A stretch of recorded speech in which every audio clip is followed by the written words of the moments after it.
With me, Surabhi Upadhyay. The end of the financial year is upon us, and like every year, I'm very sure a few of us would still not have done our investments properly, perhaps don't even have our documentation right, and would be running helter-skelter to make sure that they've got all the bases covered, whether it comes to tax planning or investments or just getting basic paperwork in order. Well, worry not, because Money is here to handhold you and help you get through this process. And joining in to do that and help us all out today is financial planning expert Harsh Rungta. Thank you, sir, very much for joining in. And I know it's like, like the teachers would always say, right? Why are you waiting to the last moment to study for the exam? You had the whole year to prepare. So is it something like that when it comes to this topic? Oh, it's absolutely something like that, because typically, if in the middle of March you are worrying at investments, effectively you're not really worrying about investments, you are worrying about tax. Okay, and tax cannot be the reason that drives investments. Okay, I mean, your investments, your insurances, everything needs to be driven by your needs, the risks that you face, and the goals that you have. True. And if it is driven, the only thing that tax does is it reduces the cost of insurance. It increases the returns from an investment, right? So to that much extent, it must be used. Yes. But chances are that if you have waited till now and you do things in a hurry, you will be one among this legion of people who go out and buy the next money back and endowment policy that is offered by a eager little insurance agent close to you. I understand. I must admit, and candid on camera national television admission that not now but many years ago, much before money happened, there was this last minute investment. We all do it. Quick lump sum had to go in because it's sort of the the 30th of March or the 29th of March, and you want to at least cover your bases with respect to Section 80C. Now, I completely take what you're saying on board, and yes, we need to be far more prudent. But before we get to that aspect of sort of proper goal and financial sort of planning, let's help out people who are in need at the moment. So if you could just revisit and sort of tell us the options, what are the common sections that people tend to overlook or forget or not sort of cover properly in order to take care of the tax burden. So first of all, on the more popular Section 80C itself, I think you need to do a quick check on whether you've already taken advantage. So typically, most people would have looked at their provident fund. If they're paying any insurance premiums, they would have looked at it. If they're paying any home loan installment, then the principal portion of the home loan installment comes under Section 80C. So chances are you've anyway covered Maybe. your 1.5 lakh limit, Maybe. especially if you have a home loan. Fourth, which they might have not considered, is the tuition fee paid for children. Now, that's also allowed to be deducted under Section 80C. So, I think, first of all, find out if there is a gap. Sure. And then the problem is, or what shall I say, the investment that you need to do is only for that gap. Correct. If you're doing it last minute, I would not advise equity, no matter how risk taker, how big a risk taker you are. I think unless the amount is like 5,000, 10,000 rupees, which is another matter. But if the amount is larger, I think an instrument like a national savings certificate, or maybe even a 5-year bank FD, maybe those are better instruments, simply because doing lump sum into equity is never advisable. And the biggest thing, of course, that you should do is what we spoke earlier. Never again will you ever be in this situation. That you have to take a hasty decision with your back up against the wall as the clock is ticking just because you have to save on tax. So the other thing that you could possibly do is that if you're not covered for health insurance, or you have not covered your parents for health insurance, and that is a risk that you face. Sure. Then I think you can look at increasing the risk cover or taking that risk cover for your parents. Also consider if you've taken any education loan, etc., for either for yourself or for your children. Okay, so I'm going to quickly recap the sections. So just make sure, go through the checklist and make sure that you've covered in case you have any expenses under these heads, that maybe you can sort of look at, the tax relief there. So 80C, that's 1.5 lakh rupees. Then there is health insurance, which is 80D, which is, I believe it's still 25,000 for self. and spouse. And if you are not a senior citizen. If you're not a senior citizen. For senior citizens, by the way, it went up this year itself. The limit is 50,000 rupees for senior citizens, correct? And for senior so citizens, I think that would be applicable from next year. From the following financial year. Okay, fair enough. And for senior citizen parents as well. The limit stands at, I think, 30,000 rupees. Right. So make sure that you've at least taken the health policies. The education loan, what is the tax break that you get on it? The interest that you pay on a loan taken for the higher education of yourself, your spouse or your children, that is allowed to be deducted without any limit. Okay, but there are no caps on a yearly basis or annual basis. The entire interest paid out in a year can be set off against. There are certain conditions. I'm not, we're not getting into details at the moment, but that interest can be waived off.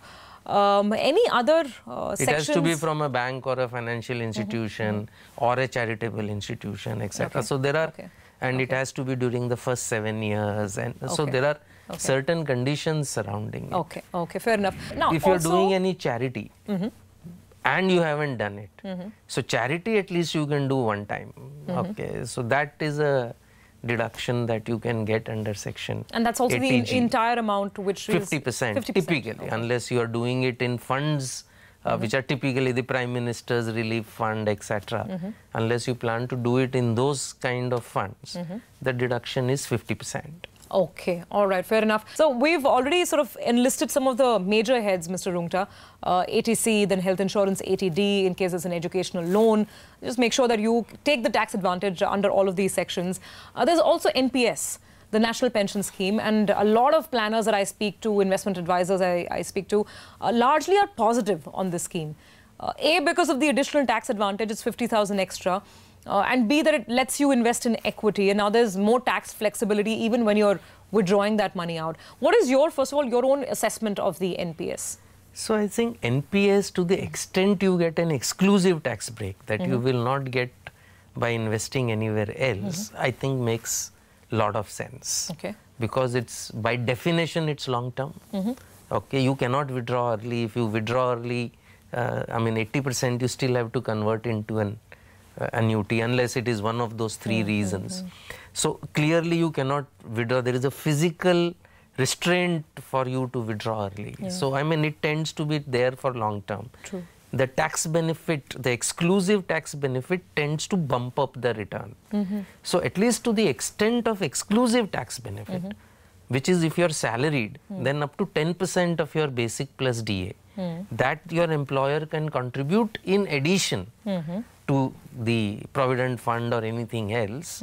Obviously, I think he will include it in your CTC. So you will let go of the salary to that much extent, but it goes tax-free or tax deductible into a NPS on your own. That becomes a dual tax advantage, because what you are investing will also fetch you the tax benefit. So what you invest will get you a 50,000 rupee exclusive benefit. Assume you have already used up the 150 under ATC. Under ATC, then an additional 50,000 you will be able to get purely for NPS. Right. So I think to that much extent, 10% of your basic plus DA, if your employer is willing to contribute, and 50,000 from your side. Which is also good, because considering what you said, that if that is how your salary gets structured, and if your employer is willing to go that extra mile, then that is 10% of your basic plus your DA, which also becomes tax exempt, because it's going in this long-term retirement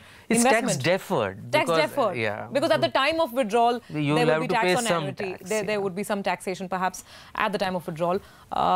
But, so as an instrument, this perhaps makes sense. And even if the employer is not contributing, as an individual, I can still contribute up to 50,000. So I'm not... Up to 50,000 is with the tax benefit. Over and above that, I can contribute, but I don't get the tax benefit. So if you don't get the tax benefit, I'm not a supporter of NPS, because although it may be a low-cost mutual fund, it comes hedged in with far too many conditions. The lock-in. The lock-in. Why would I take that lock-in? And if I put the money in what they call Scheme 2 or Scheme B, I'm not sure, which has no lock-in, which is like a regular mutual fund, then it is just a low-cost mutual fund. Then you don't get the 50,000 you don't get, advantage. so why would I do that in NPS with no track record of the fund managers? I would much rather do an ETF or a a low-cost index fund in a mutual fund, which is far better regulated. There is a lot of attention paid to it, and which does not come with so much baggage. Okay. So I think NPS, to the extent of the exclusive tax benefit, makes dramatic sense. Above that, it doesn't make sense. Okay, all right, fair enough. So at least think about it. If you've not invested, you do have that window, and you do have additional tax to save as well, to the tune of 50,000 rupees in a year. Okay, so these are all the options. Now let's talk about the paperwork and the nitty-gritties. And let's take sort of both things in account. First of all, if there's excess tax that's been deducted simply because I didn't show my investments or I'm making late investments, then how is that adjusted? How will I claim for a refund? When will that money come back to me? So typically you need to file a return anyways, whether exact tax has been deducted or excess tax has been deducted. You would need to file a return. And when you file a return, if excess tax has been deducted, you would claim a refund. Okay. Today, typically, if the refund amount is not very large, okay, I mean, I think if it does not run into 5 figures, if it is less than 1 lakh, you should typically get it in 2-3 months. Okay. I mean, our finance minister has promised within 24 hours, okay, but that I suspect is utopia and more of an election promise than reality. Sure. But in actual practice also, if your refund is low, it comes within 3, 4, 5 months. Okay, okay. It comes, and nowadays it comes automatically credited to your account. So, I mean, that process has eased somewhat. But if your refund is higher than, say, 1 lakh or so, okay, then of course. So one more question on this point. If you've obviously not submitted proofs, or let's say you forgot to send, submit your rent receipts, etc., with your employer, or proof of some policy that you had, etc. And anyway, the final salary calculation has already been done, tax has been deducted at source, then the additional proofs have to be shown at the time of filing of return. Then do you have to do it through your CA? How does that process really play out? So now the way that you file returns is there is nothing you can enclose with the returns. Exactly. Yeah. So you just make a claim. Okay. As long as you have the backup papers with you. Okay. You may not have shown it to your employer. Make sure you have it with you. Sure. Make that claim. If your return gets opened for scrutiny, they will ask you for those papers. Okay. Otherwise, they will accept your claim on face value and give you the refund. Okay. 95 or 98, 99% of the times, as I said, provided the refund is small, it will come automatically. Okay, fair enough. Anything else that one needs to keep in mind from a tax perspective as the year is closing out? So I think there are things that you need to do before the year ends. As I said, if you want to claim for charity, make sure you actually pay that out. Sure. Okay. Sure. Some of the deductions are on payment basis, so you're not on accrual basis. So I mean, in the sense that the home loan installment, the principal portion is on payment basis. Interest, whether you have paid or not, you will still get a deduction. Okay. But the principal portion you better have paid for you to be able to get a deduction. Okay. Okay. That is interest, even if it is payable, you have still not paid, you will still get a deduction. And that's the 2 lakh rupee that is the 2 lakh rupee deduction interest. For self-occupied property. For self-occupied property on so those are some of the things that you could do. If you have a large item, something like a capital gains, etc., decide what you're going to do about it. That's a great point that you raised, because can something be done now if you just have sort of 15 days to go, or how do the timelines work? If you've sold off, let's say, a property, then in order to reinvest the proceeds to avoid tax, what are the timelines involved? So there are 2 ways in which you can claim exemption should you want to. Okay.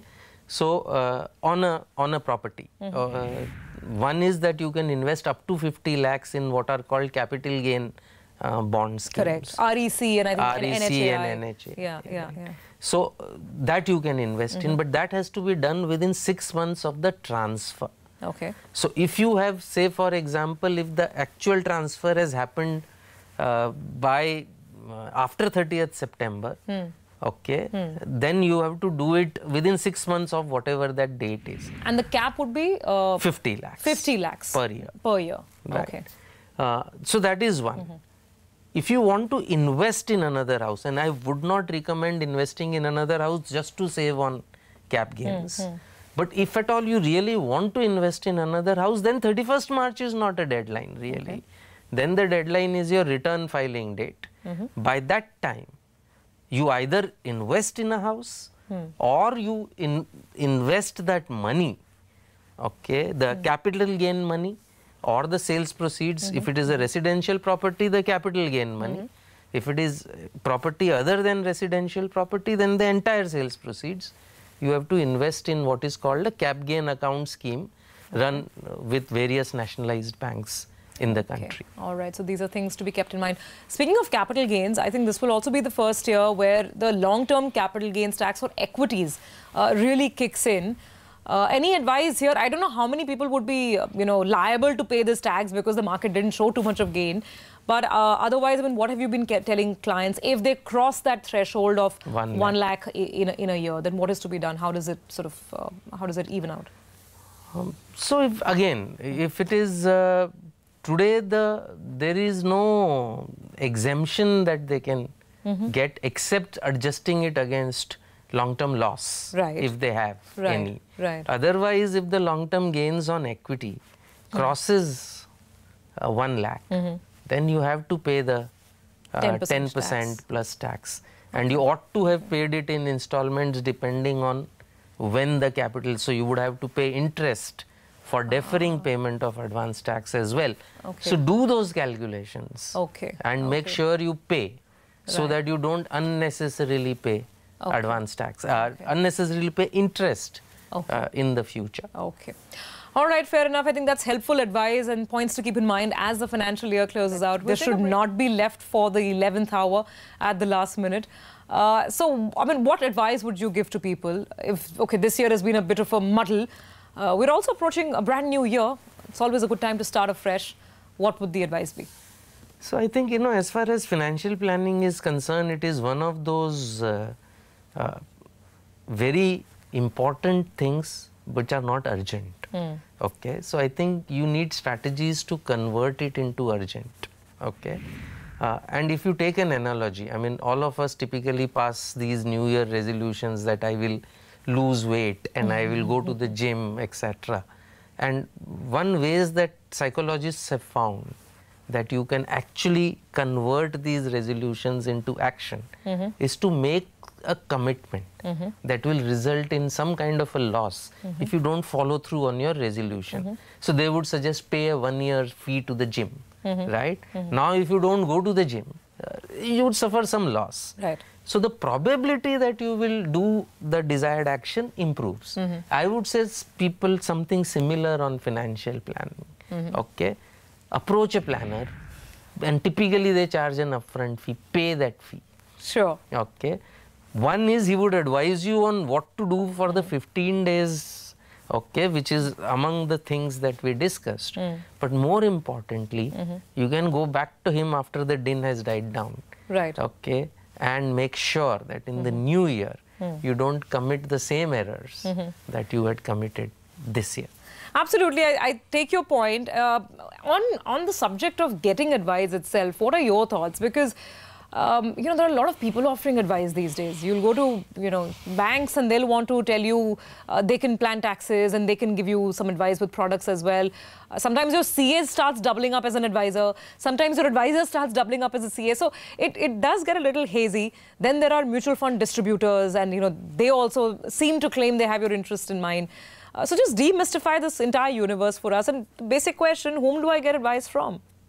So I think basically in India, although there are regulations, SEBI regulates who can charge fees for investment advice, and they are all governed by the SEBI Investment Advisor Regulations 2013. Unfortunately, I don't think it covers people calling themselves as investment advisor. It's only if I charge money for investment advice that I am covered by the regulation. Sure. I need not be registered with SEBI to call myself a financial advisor, wealth advisor. You know, there are various nomenclatures. In one of the notes that SEBI has come out with, they have said that except registered people, other people cannot call themselves any of these things. Sure. But that besides the point, assuming the regulations stay the way it is, I think one of the things that you must know is that whosoever is advising you, how is he making money? Sure, sure. And I think that should be, take that interest, make sure that it is transparent to you. In fact, most regulations require that if he is making any money from the from the producer of the product that is coming to you, that has to be disclosed. For example, a mutual fund distributor has to disclose compulsorily whether the client asks or not how much commission he is making from the mutual fund house. Right. An insurance agent has to disclose on demand from the client how much commission he is making. I think make those demands. There's nothing wrong with any of these advisors as long as you know how he is making money. And if there is a conflict of interest, you should keep that in mind when you evaluate his advice. Sure. My, of course, preference, because that's what I am. I'm a fee-only advisor. So I charge a fee to the client. Yes. And that's the only fee that I make. So I would say that is the best way, but that's of course self-promotion. But I think whatever route you choose, it should be transparent. Absolutely. I think at least ask the question, who is paying money to the person who's giving you advice? Is it you? Is it someone else? Is it someone who's manufactured that product? Those are, I think, important things to keep in mind. Last but not the least, for those who insist on doing it themselves, do it yourself, what is the immediate checklist you would give to them as the year opens out, or the first few things that they must keep in mind as they make this promise to themselves of being disciplined and having a clear approach to things? You should keep things simple. If you want to do it yourself, I think the best thing that you need to do is to be disciplined. So set aside what you invest first, spend later. So if you have 100 rupees, first carve out what you're going to invest. Sure. Whether it is 20, 30, 40, whatever it is that you can invest in, do that first. Make sure it goes out automatically into investments. And only what is left you spend. Okay, fair enough. So I think those are words that we must keep in mind as a new financial year dawns upon us in just the next couple of days as well. Thank you very much to Mr. Rungta for taking out the time and helping us negotiate some of these issues. That's it on this week's edition of Money, Money, Money. Thank you for watching. Your feedback, comments, queries, welcome as always. We'll see you again next week.